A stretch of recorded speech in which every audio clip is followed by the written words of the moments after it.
बलिया से लिहाओ ठालाली हरेवती से किनी हा करे जहाँ कान बाली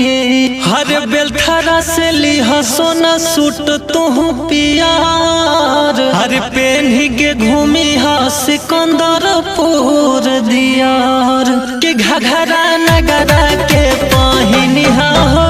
छा जइबू जरूर कि बलिया बलिया पर लिखवाला हो जइबू मशहूर हे जानू हो जइबू मशहूर कि बलिया गलिया पर लिखवाला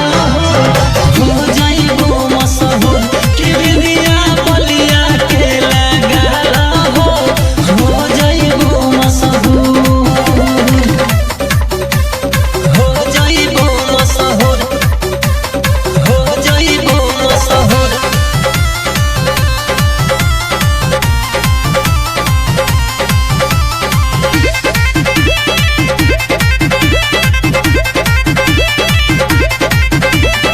हर की रील बनई हरन जाके सुरहा ताल में